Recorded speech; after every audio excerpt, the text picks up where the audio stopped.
The reality is, I'm an idiot. Like, and I'm not being flip about it. Like, Yeah. I don't understand very complicated things. And so I ask a lot of questions so that the person who's telling me something complicated, who's talking in terms as if I understand them, Sure. finance or neuroscience, I don't know what you're talking about. Right. And I ask enough questions just so that I understand it. So is what you're saying this? No, that's not what I'm saying. Well, what are you? So I'll give you a perfect example. So a long time ago, I had a client, public company, and they brought me on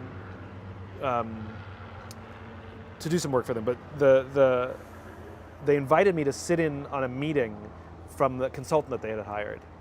And so all the C-level executives and me, and this consultant was giving a presentation about something or other. This is junior marketing. This is when I had my little marketing company, and all the C-level executives were sitting there nodding and taking notes on the PowerPoint that they had printed up in front of them, and I had it as well, and I didn't understand a frickin' word of it. Yeah. Right? I was like looking around, like, Yeah. and so I'd raise my hand and say, I'm really, really sorry. I know I'm the only person in this room without an MBA, but this doesn't make sense. Like, you say A plus B equals C, but based on your logic, A plus B equals D. Can you just say it again, please? I'm really sorry to slow the meeting down, everybody. And you could see the consultant getting frustrated with me and would try and explain it again. I said, I'm so sorry.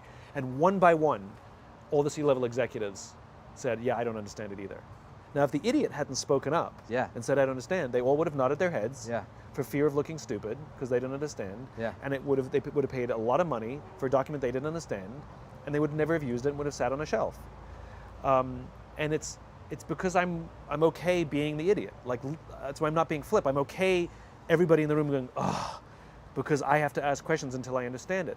But the reality is once I can get to the point where I understand it, I can get it so simple that I understand it, and I can say it in simple terms. That means other people understand it too. Yeah. So there's a lot of value being the idiot.